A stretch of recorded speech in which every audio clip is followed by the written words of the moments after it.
पिछले हफ्ते अपन ने देखा था झूठा सपना यह संसार। अब इसके आगे का ये भजन है 95 नंबर का। त्यागो त्यागो मिथ्यातम दूजो नाही जाकी सम। देखा जाए तो ये सवैया इकतीसा जैसा है, वैसा पूरी तरह नहीं है, सवैया इकतीसा तो नहीं है, लेकिन उसके जैसा ही इसमें प्रयोग किया गया है। तो भजन की तरह भी बोल सकते हैं और छंद की तरह भी बोल सकते हैं, है ना। देखते हैं इसको अपन। त्यागो त्यागो मिथ्यातम दूजो नहीं जाकी सम। त्यागो त्यागो मिथ्यातम दूजो नहीं जाकी सम। तोह दुख दाता तिहूँ लोक तिहूँ काल। तोह दुख दाता तिहूँ लोक तिहूँ काल। त्यागो त्यागो मिथ्यातम दूजो नाही जाकी सम। चेतन अमल रूप तीन लोक ताको भूप। चेतन अमल रूप तीन लोक ताको भूप। सो तो डार्यो भव कूप दे नहीं निकाल। त्यागो त्यागो मिथ्यातम दूजो नहीं जाकी सम। 140 प्रकृति में यह गांठ।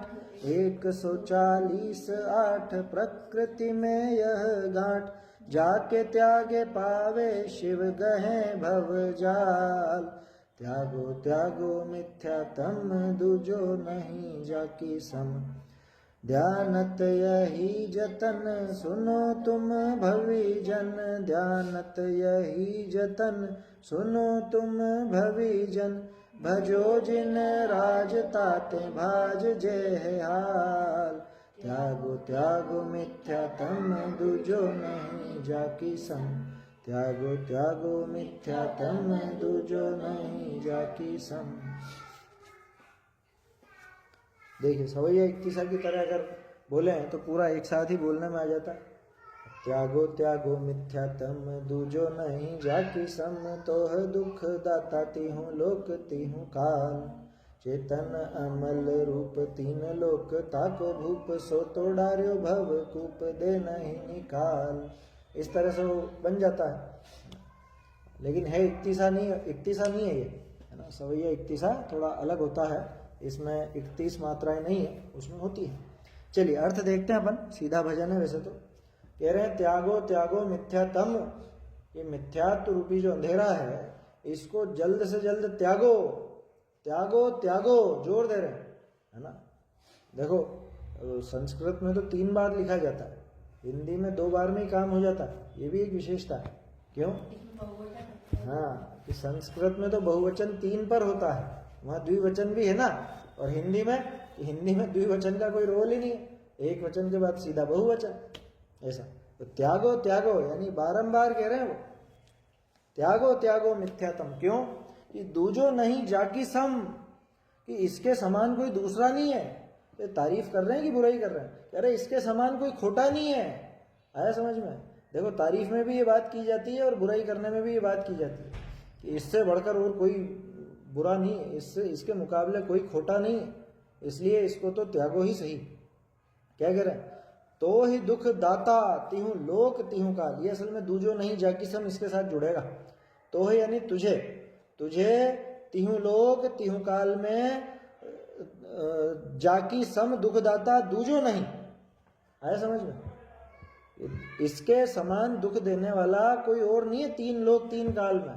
क्या? न कोई हुआ है और न कोई होगा।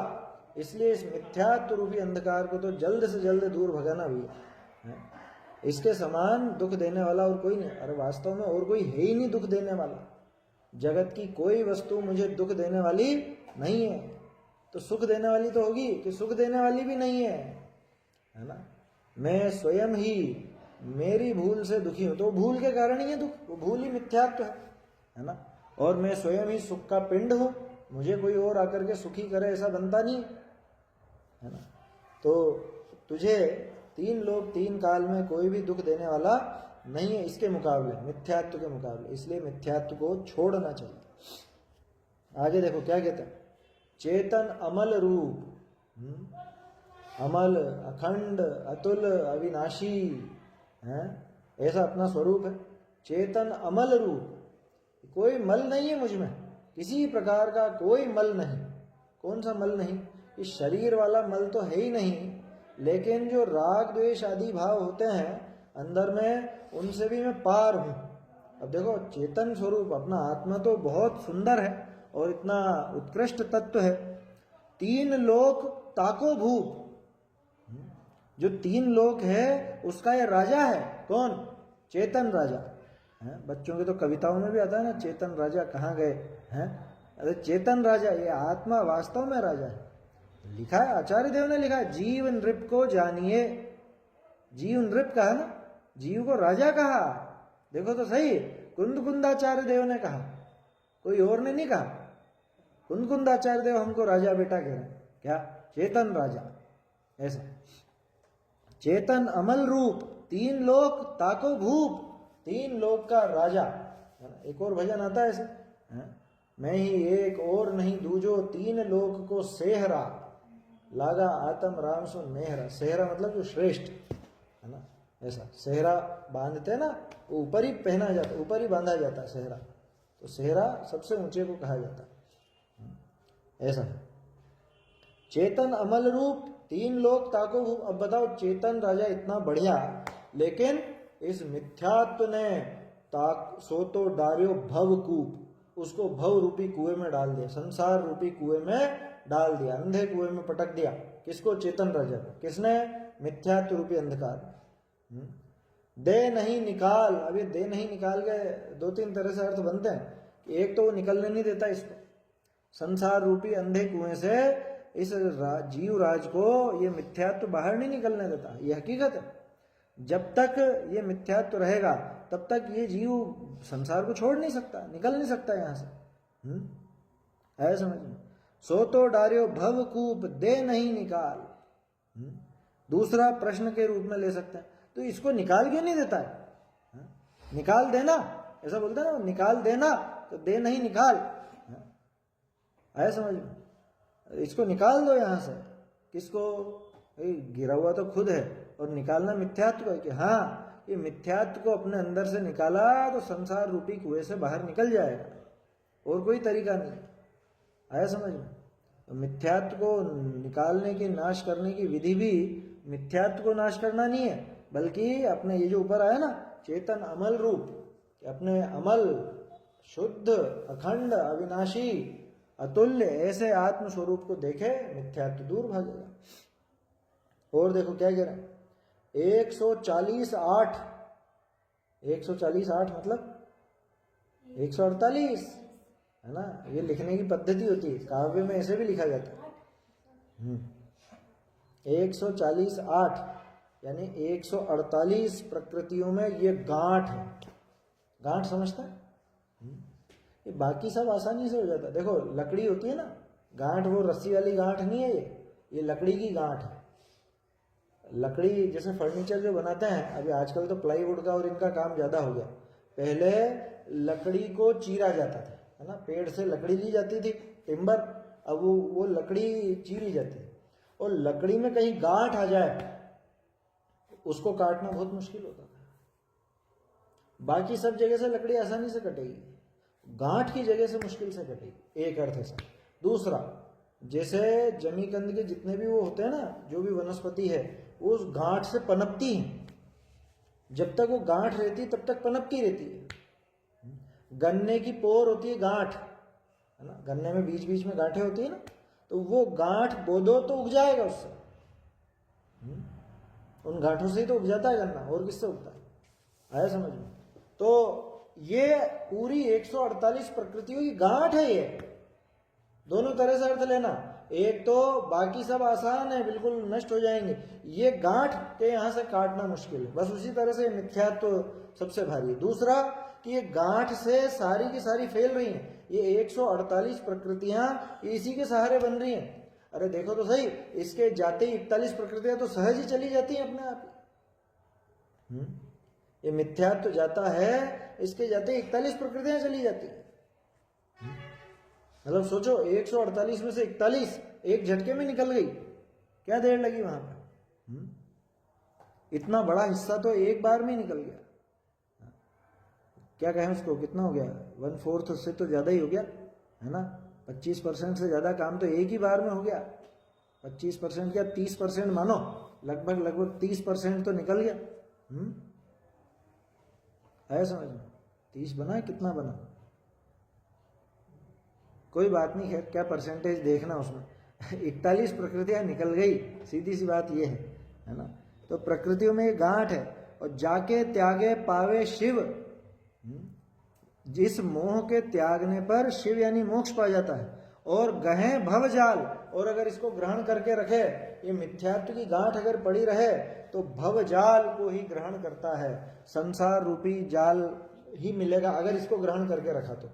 इसको त्यागने पे मोक्ष मिलेगा और ये पावे दोनों जगह लगेगा, जाके त्यागे शिव पावे और जाके गए भवजाल पावे। ऐसा समझ में ही बात कि मिथ्यात्व रूपी अंधकार ऐसा कि अगर इसको ग्रहण करके रखा तो भवजाल ही मिलेगा, भवजाल में भटकते रहेंगे। और अगर इसको त्याग दिया, इसका नाश कर दिया, जैसा भी पुरुषार्थ सिद्धि उपाय में देख रहे थे ना अपन, तो सबसे पहले मिथ्यात्व का त्याग करो। तो मिथ्यात्व का त्याग किया तो अपने आप ही मोक्ष पा जाएगा।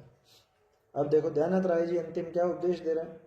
ध्यानत यही जतन सुनो तुम भविजन, हे भव्य जीवों तुम सुनो, यही जतन, यही यत्न करने लायक है, यही पुरुषार्थ करने लायक है। ताते इसलिए क्या करना, इसलिए तुम भजो जिनराज, भजो जिनराज ताते भाज जे है हाल। ये तुम तो जिनराज को भजो, जिनेंद्र देव के समीप जाओ, उनको भजो यानी उनका सेवन करो, उनकी कही हुई बात को मानो, पढ़ो, समझो, जीवन में उतारो। भाज जे है हाल, एक झटके में भाग जाएगा, अभी हाल भाग जाएगा मिथ्यात्व। क्या एक प्रयोग तो ऐसा किया एक कवि ने, क्या कि माथे पे मोहन धूल पड़ी हो ना किसी के, तो वो पागलपन करता है ना। तो ऐसे माथे पे मोहन धूल हो, अब वो तब तक पागल रहता है। अब यहाँ मोहन धूल है, ठीक है ना। अब जिनेंद्र देव के सामने जाके जैसे ही मस्तक झुकाया, जैसे ही माथा झुकाया उनके आगे, उनको नमस्कार किया, तो नीचे झुकते ही वो मोहन धूल निकल गई। और यही होता है, माथे पे कुछ रखा हुआ अपन सिर झुकाएंगे तो अपने आप निकल जाती है। तो जिनेंद्र देव के सामने सिर झुकाने पे मोहन धूल दूर हो गई, यानी मिथ्यात्व दूर हो गया। समझ में ही बात। इसलिए कह रहे हैं कि भैया ये मिथ्यात्व खतरनाक है, इसको दूर भगाओ। कि कैसे दूर भगाए, कि तू तो जिनेंद्र देव को भज, उनका स्वरूप जान, उनके स्वरूप को जान के अपने आत्मा का स्वरूप जान। भाज जे है हाल, ताते भाज जे है हाल, उससे एकदम एक झटके में ये मिथ्यात्व दूर हो जाएगा। आया समझ में, ये विधि है। तो व्यवहार सम्यक्त की बात भी है इसमें, और निश्चय सम्यक्त की बात भी है कि उनके उपदेश को सुने, उनके स्वरूप को जान के अपने आत्मा को जाने, हैं, उनको द्रव्य गुण पर्याय से जानकर अपने आत्मा को द्रव्य गुण पर्याय से जाने, अपने आप ही स्वयं भी सारा का सारा मिथ्यात्व दूर हो जाएगा, नष्ट हो जाएगा। ऐसी बात है इस भजन में। सुंदर सा भजन है ना, बढ़िया भजन है।